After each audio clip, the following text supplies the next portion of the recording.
Welcome to the Hopcast. I'm your host, Jeff Sherman, and I'm on board Milwaukee's streetcar, the Hop.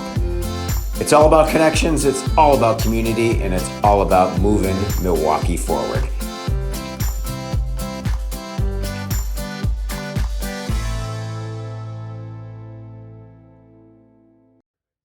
Today I'm on the Hop with Stacie Callies, Executive Director of the Westtown Association, and bid number 5. Full disclosure, I'm on the board of bid number 5 in the Westtown Association, so this is a family affair. This is going to be a great conversation, but Stacie's really a perfect guest to talk about connections and community building, because there's so much happening west of the river in our great downtown, so let's hop right to it. Stacie, welcome aboard. Nice to be here, Jeff. Isn't it? It's kind of nice to be out with people again, I know, right? we're moving towards normalcy again, so this is very exciting. Like the last couple weeks, you really sense there's more people downtown, there's more people out and about, and it's just fun to see. And it's 80 degrees outside today. That's even better. It's a perfect Milwaukee day. Yes, it is. Yes, it is. Well, I always like to just start, if you can do it, if it's possible, Stacie, give us your life story in like 3 to 4 minutes. You know, who are you? How'd you get to Westtown? And tell us the Stacie Callies story. Sure. Well, I am a small town girl, grew up in rural Wisconsin, Dodge County, and, always felt like there was something bigger and better out there. It was an idyllic, youth and, great experience, but I always yearned for a more urban lifestyle, and I felt like that's just not my family style. So, where'd you grow up? in Juneau, Wisconsin, Okay. in Dodge County. So not actually very far from Milwaukee, still in the Milwaukee and Madison media markets. Right. So I got to see all the excitement that was going on here. And that really kind of spurred my interest in like the good, the bad, the ugly. I just wanted to have roll up my sleeves and be a part of it.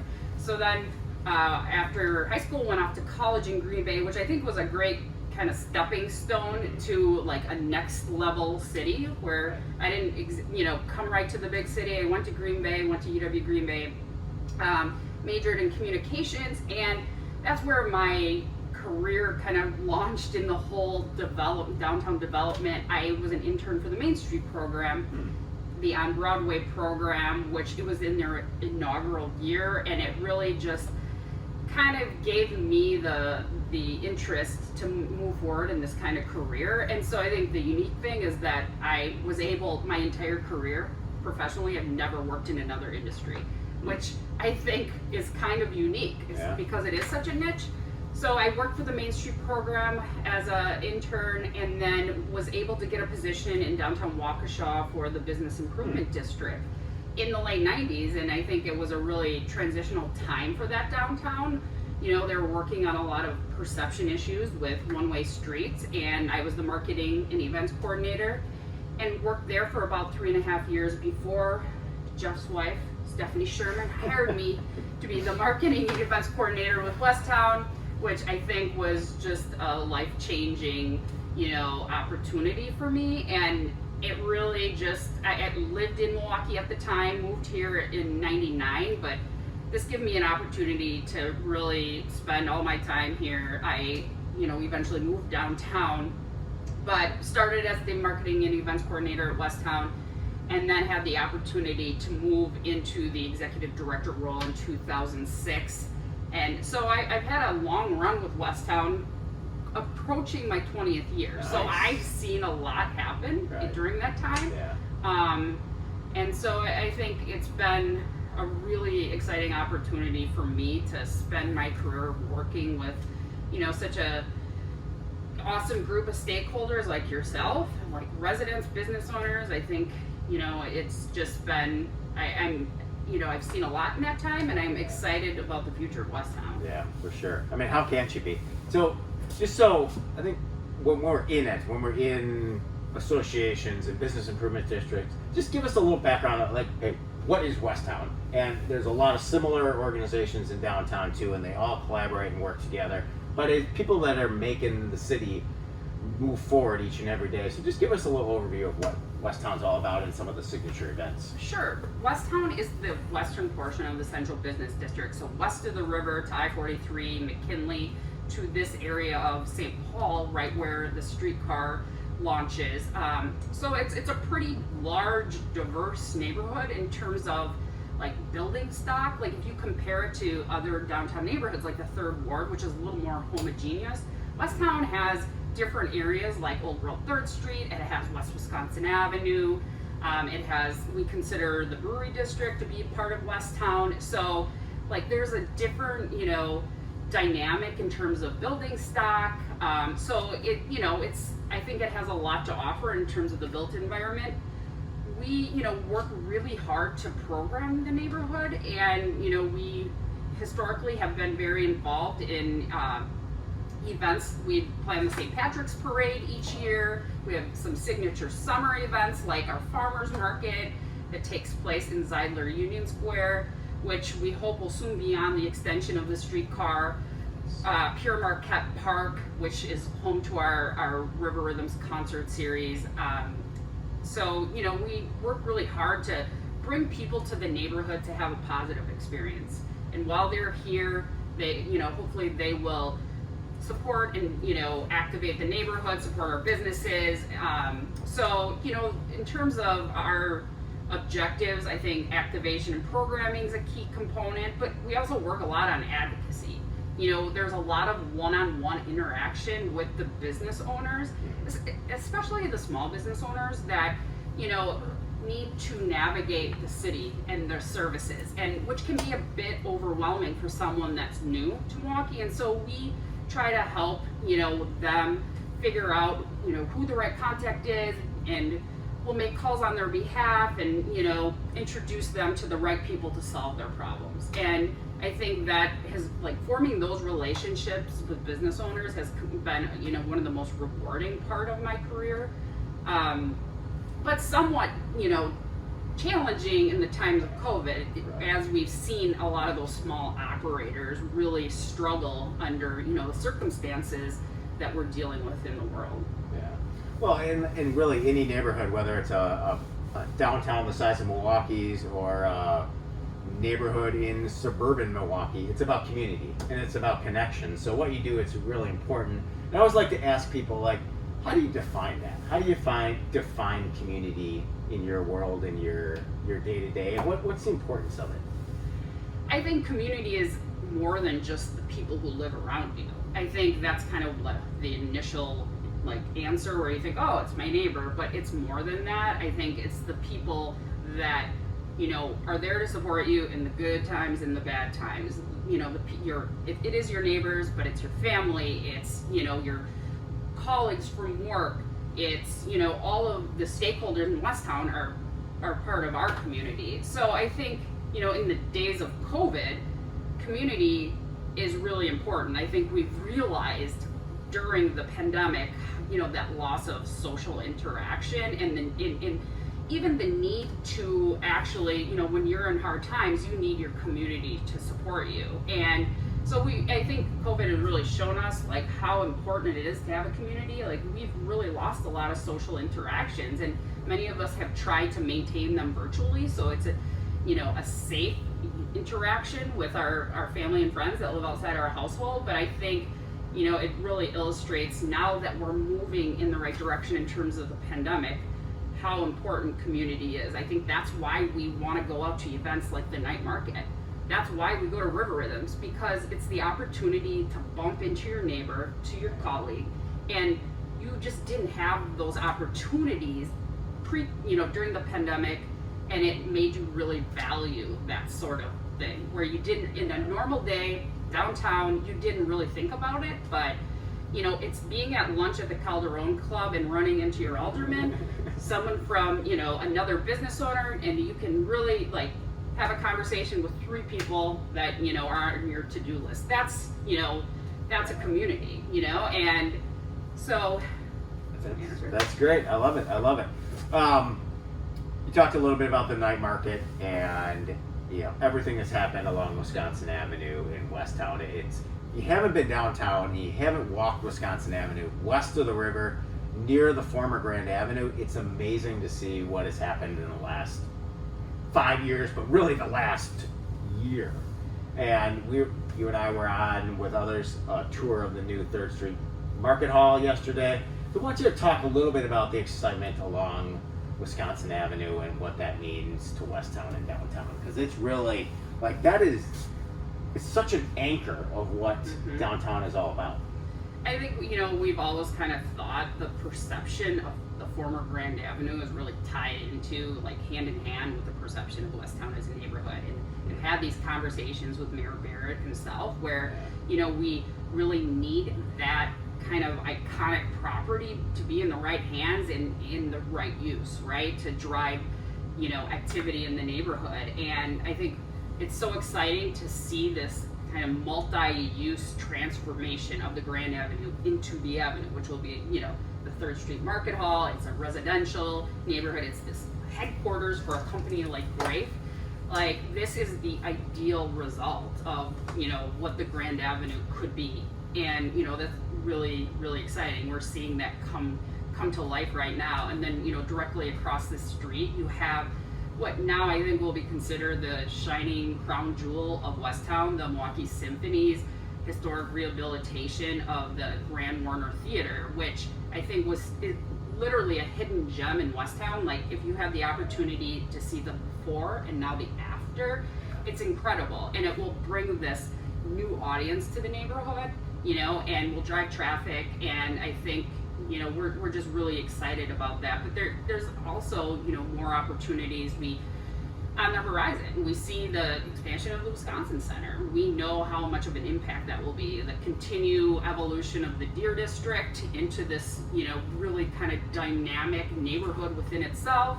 The Milwaukee Tool activation of the former Assurant Health location, which will really, bring that daytime population of workforce that we need to support the businesses back to Westtown. So, all in all, it's really hard to pick one thing about, that's exciting about Westtown.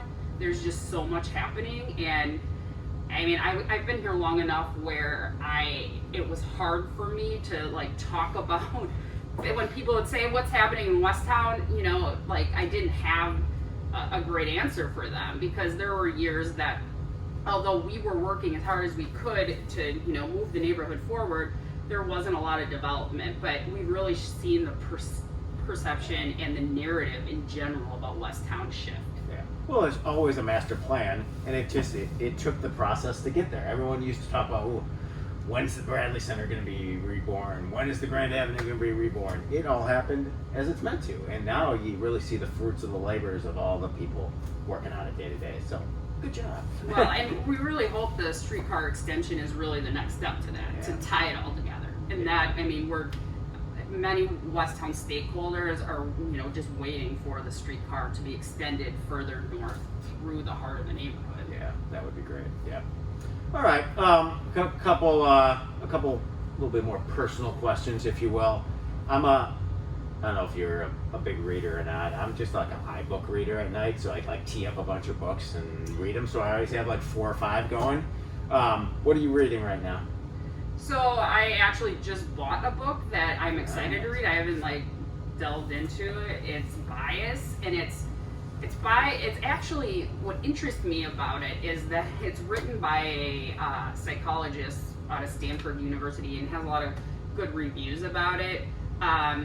She really looks at implicit bias from a social science standpoint. And so it made me think a lot about when we talk about COVID, we talk about follow the science. And so I think in terms of the whole equity issue, I'm what is the science? Is there one? And so she's actually been a consultant around the country to police departments in helping them guide their workforce to, be a more equitable and just, department. And so I'm excited to hear what she has to say. And I think, we all have our personal journey in terms of, equity and, diversity and our, I guess our own, what do I want to say?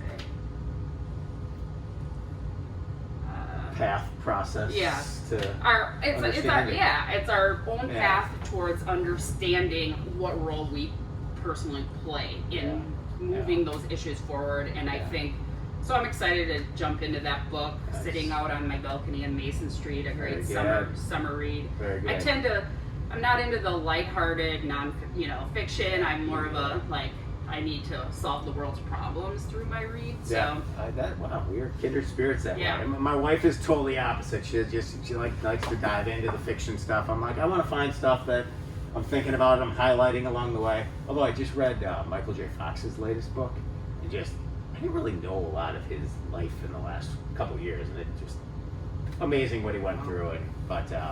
So add that one to your list. all right. What about shows? Anything you're streaming or binging, or the last movie you saw? Like anything high on that list? I am currently watching with my husband because I'm the CEO of Netflix and the TV in the Fassbender Callies household. So we're currently watching The Godfather of Harlem, which it's on Epix. It's 2 seasons, and it's the historic docudrama that about this figure in New York City's history, where it's about Bumpy Johnson, this gangster basically that was, during the time of the mafia and the 5 families in the mafia, and it tells his story of Bumpy Johnson, and really, to me, it was a part of this whole period of history I didn't know anything about, so that I found that really interesting. But I think it also lays this, really. It paints a picture of the social conditions in the 60s, and which, including of the tensions between, the race-related issues, and some of the key figures during that time, like Malcolm X and Muhammad Ali. And so to me, I'm like, I knew nothing about it, and it was one of those, I gave it a try, and I'm like, cannot wait we're gonna run through this in no time at all. So it's a must-see. All right, I'll add it to my list as well, and probably another like $4.99 I have to add to the monthly Sherman streaming bill too. But I don't think we have Epix, but noted. All right, very good. All right, continuing our conversation here. This is always a tough one to answer. It's like, hey, who's your favorite child, Jeff or Stacie? But do you have a favorite restaurant in Greater Downtown Milwaukee? So I actually just answered that question. I was going to say, what Sherman child do you like better? Because for the director of Westtown, it depends on the day. Don't tell him. Well, that might be my answer to this question too. But I think about, like, if I said one specifically operator in Old World 3rd Street, I literally would be dead to the rest. I would get so much, flack for just choosing one of them, especially on 3rd Street. But I was thinking it in terms of there's something on almost every menu that I would go to. Like it's Gino teeing up the Antonio salad at Calderon. It's literally the best salad downtown. Yes. If I want breakfast, I go to BB's. If I want the fine dining Westtown experience, I go to the Chop House. There's really, something for everyone, and it depends on what mood I'm in. And so I work so closely with the restaurant and bar owners in particular that I could not just name one. Yeah. But I really, it's also what I'm if it's a beautiful Milwaukee day like this, it's the patio at Rock Bottom, right on the river. It cannot be beat. If I'm going to the Pfizer Forum and I want a giant pretzel, I'm going to the Old German Beer Hall. If I want nachos, I'm going to Buck Bradley's. Nice. We have our one item on every menu in Westtown, and luckily I just live right across the river, so we frequent these places quite often. So there's a little something for everyone, and I actually am one of the pickiest eaters of all time. So my favorite menu item probably wouldn't mesh with someone else's because of my taste in cuisine. But yeah, I think there is something for everyone. And then I really think the whole 3rd Street Market Hall is going to change the dynamic. It's of dining in Westtown. We're going to have our new our own food hall with all these different kind of micro restaurants within it, and it's going to change the game for dining in Westtown. Yeah. We got to preview the Dairyland double cheeseburger and chicken sandwich last night. I had one of each. Amazing. And that's going to be a signature Westtown staple. And yeah, wow. What's the little coffee shop right across from your office? Canary Coffee Yes. is literally the new place to connect in Westtown. You know, it's like really such a quaint place, and it's right on 3rd and Wisconsin, and our office luckily is right across the street, so Nice. it's the kind of new premier meeting place in Westtown.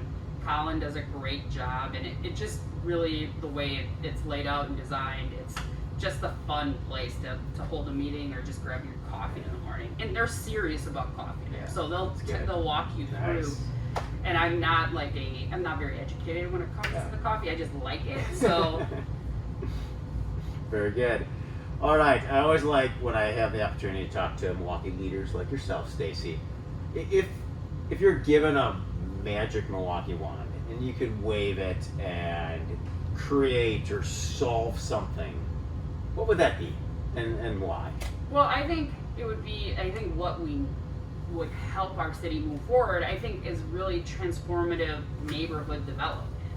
And there's a lot of discussion about everything happening downtown, and I think in general city centers across the country that's just a trend that's happening, downtown development. But I think as a city, we're only the sum of all of our parts, so we need all of our neighborhoods to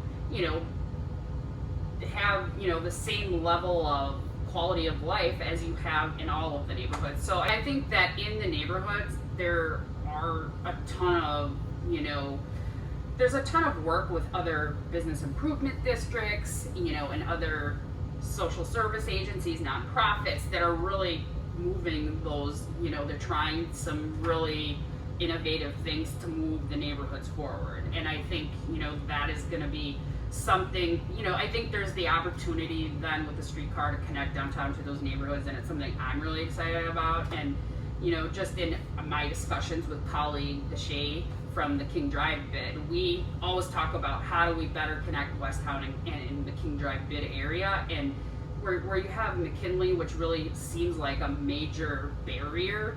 Parkey's gone, but McKinley still is not it's not conducive to a pedestrian environment, and we really think the streetcar is going to connect those two areas and really even more so drive development in an area like King Drive. Yeah. I remember at a conference several years ago, I think it was somebody from Toronto, said public transit is about development, density, diversity, and discovery. And I thought that discovery word was like, whoa, yes, whether you're walking or you're on a bike or you're on the streetcar, being able to discover things when you're not in your own car, it opens up your world in a different way. So it's really exciting to think what can happen in downtown. Yeah, I think we talk a lot about in the placemaking world of surprise and delight, and you don't get that in your car. You get that through walking down a street in the pedestrian realm and seeing a piece of public art or a mural, noticing a new business that you never knew was there because you were driving by. And I think that concept is totally accurate in just walking and public transit. Yeah, very good. All right, finally, the last question I always like to ask my wonderful guests is to define success. I think success for me is less about material and wealth. It's more about having known that I rolled up my sleeves and made a difference through my hard work. I think when you're in the nonprofit world, you're not really motivated so much by the material issues. I think you're motivated about changing your community. And I think, someday I'll look back and hopefully, I'll see everything that, the last 20 years of my hard work in Westtown, that has made a difference. And that's, to me, being successful, that you left your community in a better place than you found it. Very good. All right. Well, keep doing the good work. We all appreciate it. And thank you for being on the Hopcast today. And enjoy the rest of your day. Thank you, Chad.